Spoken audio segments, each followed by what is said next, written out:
देखो बेटा, हम लोग मोल कॉन्सेप्ट में केमिकल फार्मूला देख रहे हैं। अगर केमिकल फार्मूला की बात करते हैं तो केमिकल फार्मूला टू टाइप्स के होते हैं। एक को हम लोग बोलते हैं मॉलिक्यूलर फार्मूला और दूसरे को हम लोग बोलते हैं एम्पेरिकल फार्मूला। जो मॉलिक्यूलर फार्मूला होता है वो कंप्लीट इन्फॉर्मेशन देता है मॉलिक्यूल्स के बारे में। जैसे फॉर एग्ज़ाम्पल, अगर हम लोग मान लिया जाए कि बेंजीन की बात करते हैं तो हम लोग जानते हैं कि अगर बेंजीन में हम लोग देखें तो अल्टरनेट पाई बॉन्ड होगा बेंजीन में, और बेंजीन में टोटल नंबर ऑफ कार्बन्स की अगर बात करेंगे तो 6 होगा और टोटल नंबर ऑफ हाइड्रोजन 6 होगा। तो अगर मॉलिक्यूलर फार्मूला की बात करेंगे तो मॉलिक्यूलर फार्मूला कंप्लीट इन्फॉर्मेशन देता है। मतलब कि मॉलिक्यूलर फार्मूला ये बताएगा कि बेंजीन में अगर टोटल नंबर ऑफ कार्बन हम लोग देखें तो टोटल नंबर ऑफ कार्बन 6 है, और टोटल नंबर ऑफ हाइड्रोजन देखेंगे तो हाइड्रोजन का नंबर भी 6 है। तो मॉलिक्यूलर फार्मूला ये बता रहा है कि बेंजीन में कार्बन एंड हाइड्रोजन है और कार्बन का नंबर 6 है और हाइड्रोजन का भी नंबर क्या है, 6 है। तो कंप्लीट इन्फॉर्मेशन हमको दे देगा कौन, मॉलिक्यूलर फार्मूला। हमारी बात समझे कि नहीं? तो अगर हम लोग एम्पेरिकल फार्मूला की बात करेंगे तो it is the simplest ratio of each type of atom present in a molecule. ये सिंपलेस्ट रेशियो है each types of atom present in a molecule. तो मान लिया जाए सपोज दैट यहाँ पर हम लोग डिवीजन कर दें 6 से। हमारी बात समझे कि नहीं? तो 6 से डिवीजन करेंगे तो यहाँ पर कार्बन एंड हाइड्रोजन हो जाएगा। तो ये एम्पेरिकल फार्मूला इंफॉर्मेशन देता है कि बेंजीन में कार्बन एंड हाइड्रोजन है, बट ये 1:1 के रेशियो में है। ये 1:1 कितना होगा ये इंफॉर्मेशन नहीं देता। कौन? Empirical formula. तो ये हमारा मॉलिक्यूलर फार्मूला हो गया बेंजीन का, और ये हमारा एम्पेरिकल फार्मूला हो गया बेंजीन का। हमारी बातें समझे कि नहीं? तो हम लोग कहते हैं कि मॉलिक्यूलर फार्मूला कंप्लीट इन्फॉर्मेशन देगा। It indicate the total number of atoms of each types present in a molecules, but empirical formula is the simplest ratio. हमारी बातें समझे कि नहीं? सिंपलेस्ट रेशियो, जैसे बेंजीन का हम लोग देख लिए। हमारी बात समझ में आ गया? अब देखो बेटा, अगर सपोज दैट मान लिया जाए कि हम लोग रिलेशन देखना चाहते हैं, तो रिलेशन किसके किसके बीच में अगर हम लोग देखना चाहते हैं तो relation in between molecular formula और एम्पेरिकल फार्मूला के बीच में अगर हम लोग रिलेशन देखना चाहते हैं, तो अगर मॉलिक्यूलर फार्मूला और एम्पेरिकल फार्मूला के बीच में रिलेशन देखेंगे तो हम लोग ऐसा लिखते हैं रिलेशन बिटवीन, यहाँ देखते हैं relation between molecular formula and empirical formula.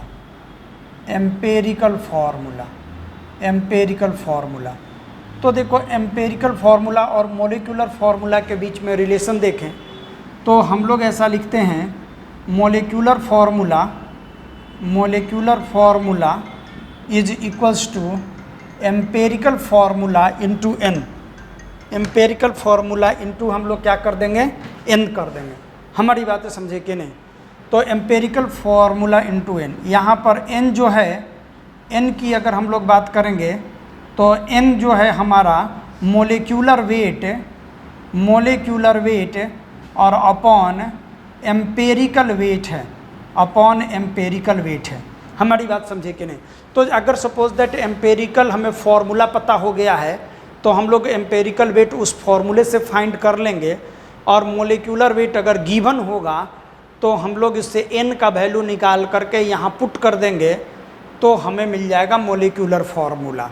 जैसे इसको ज़्यादा बेटर हम तभी समझ सकते हैं जब हम लोग इस पर बेस्ड क्वेश्चन करेंगे। तो हम अभी एक क्वेश्चन दे रहे हैं इसके बेसिस पर, और हम लोग फिर इसको कैलकुलेट करना सीखेंगे कि किस तरह से हम लोग इसको कैलकुलेट करते हैं। देखो बेटा, एक हम लोग अभी क्वेश्चन ले रहे हैं, कह रहा है कि a substance made by carbon, hydrogen and oxygen. Carbon का परसेंटेज यहाँ पर गिवन है, हाइड्रोजन का परसेंटेज यहाँ पर गिवन है, एंड ऑक्सीजन का परसेंटेज यहाँ पर गिवन है। हम लोगों को बोल रहा है कि आप इसका एम्पेरिकल फार्मूला बताइए। देखो बेटा, इस तरह का जो भी क्वेश्चन दिया हुआ रहता है इसमें बेसिकली मास परसेंट गिवन रहता है, तो ये हमें मास परसेंट गिवन है। तो अगर सपोज दैट हम लोग यहाँ पर देखें तो कार्बन है, हाइड्रोजन है एंड ऑक्सीजन है। हम लोगों को अगर कार्बन का अगर सपोज दैट हम लोग देखें तो कार्बन का हमें मास परसेंट जो गिवन है वो हमें है 57.58% मास परसेंट, इसको हम लोग बोल सकते हैं कि ये मास परसेंट है। और हाइड्रोजन का अगर सपोज दैट हम लोग मास परसेंट देखें तो ये गिवन है 3.6 है, और अगर सपोज दैट ऑक्सीजन का देखें तो 38.6 है। अब देखो, अगर सपोज दैट इस तरह का जब भी क्वेश्चन हो और इसमें मास परसेंट गिवन है तो हमें फर्स्ट ऑफ ऑल इसको मोल परसेंट में कन्वर्ट करना होता है, मोल परसेंट में कन्वर्ट करना होता है। तो मोल परसेंट में कन्वर्ट करने के लिए जैसे यहाँ पर 57.58 है, इसको इसके एटॉमिक मास से डिवाइड करना पड़ेगा, 12 से डिवाइड किया, और यहाँ पर 3.6/1 हाइड्रोजन का एटॉमिक 1.008 होता है, बट हम लोग को उतना ध्यान नहीं देना है, हम लोग सिंपल 1 से डिवाइड कर देंगे। एंड वी नो डेट कि ऑक्सीजन का एटॉमिक वेट होता है 16, तो 38.6 में 16 से डिवाइड कर देंगे। तो ये हमारा मास परसेंट से कन्वर्ट हो गया मोल परसेंट में। हमारी बात तो समझे कि नहीं? तो ये मोल परसेंट में कन्वर्ट हो गया। तो ये हमारा, अगर हम लोग सपोज दैट इसको सॉल्व करेंगे तो ये 4.28 आ जाएगा, 4.28 आ जाएगा। ये तो 3.6 ही आएगा, ये 3.6 ही आएगा, और ये 2.4 आ जाएगा जब हम लोग इसको सॉल्व करेंगे। तो इसको सॉल्व करेंगे तो अब देखो, अगर हम लोग सॉल्व करते हैं तो अब यहाँ तक जो हम लोग काम किए कि यहाँ पर मास परसेंट था उसको मोल परसेंट में कन्वर्ट किए, ये बेटा अभी तक तो काम ये है केमिस्ट्री का।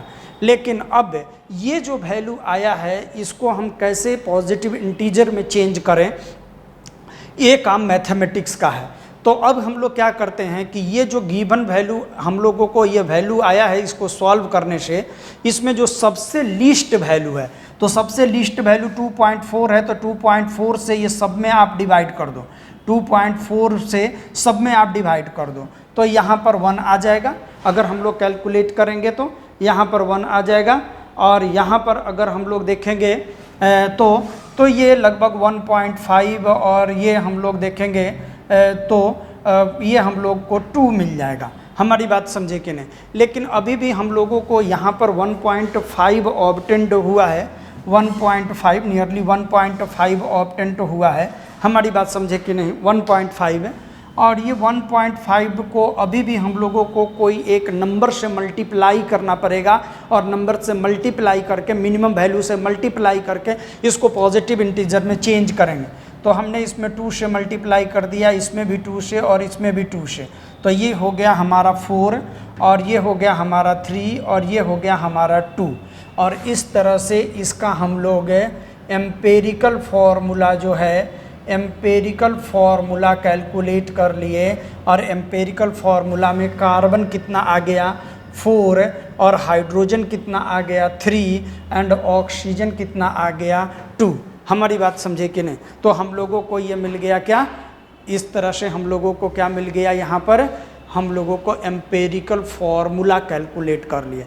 अगर हमें मोलिकुलर वेट इस क्वेश्चन में गिवन रहता तब हम इसका मोलिकुलर फार्मूला भी कैलकुलेट कर सकते थे, लेकिन इस क्वेश्चन में ऐसा गिवन नहीं है। देखो बेटा, हम लोग अगर सपोज दैट कोई अननोन हाइड्रोकार्बन है, उसका कंबसन रिएक्शन को कैसे बैलेंस करते हैं और उससे एम्पेरिकल फार्मूले के क्वेश्चन को कैसे कोरिलेट करते हैं, अब हम लोग इस बात का डिस्कशन करेंगे। जैसे देखो, जैसे कोई अगर नॉन हाइड्रोकार्बन है, जैसे मान लिया जाए कि हमारे पास में CH4 है और इसका कंबसन कराना है, इसका मतलब है कि हमको O2 से रिएक्ट कराना है ऑक्सीजन से, तो रिएक्ट कराएंगे तो हम लोग CO2 और H2O बनेगा। तो देखो, जो कंबसन रिएक्शन होते हैं वो कंबसन रिएक्शन की अगर हम लोग बात करेंगे तो प्रोडक्ट ऑलवेज जो है वो CO2 और H2O बनता है, CO2 और H2O बनता है। इसको बैलेंस करने का तरीका ये है कि यहाँ पर कार्बन 1 है, यहाँ पर कार्बन 1 है, बैलेंस है। हाइड्रोजन यहाँ 4 है तो यहाँ 2 से मल्टीप्लाई कर दिया, और ऑक्सीजन को इधर से देख करके इस साइड बैलेंस करते हैं, तो यहाँ पर ऑक्सीजन 2 और 2 कितना हो गया 4। हमारी बात समझे कि नहीं? तो हमें यहाँ भी ऑक्सीजन 4 चाहिए तो 2 से मल्टीप्लाई कर दिया। लेकिन ये जो हाइड्रोकार्बन है ये नॉन हाइड्रोकार्बन है, मतलब कि हमें पता है कि इसमें कार्बन कितने हैं और हाइड्रोजन कितने हैं, और इसका हम बैलेंसिंग कर रहे हैं।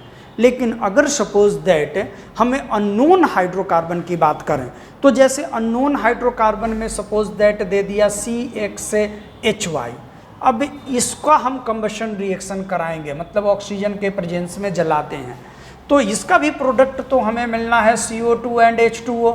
लेकिन अब इसको हम कैसे बैलेंस करेंगे? तो इसको बैलेंसिंग करने के लिए हम लोग ऐसा करते हैं कि x + y/4 कर देते हैं यहाँ पर, और यहाँ पर x CO2 और y/2 H2O कर देते हैं। अब ये हमारा क्या हो गया? बैलेंस हो गया। ये अननोन हाइड्रोकार्बन को हम लोग बैलेंस कर लिए। अब देखो, इसी के बेसिस पर ये क्वेश्चन को हम लोग सॉल्व करने का प्रयास करते हैं। जैसे कह रहा है कि अ gaseous hydrocarbon gives upon combustion 0.72 gram of water and 3.08 gram of CO2।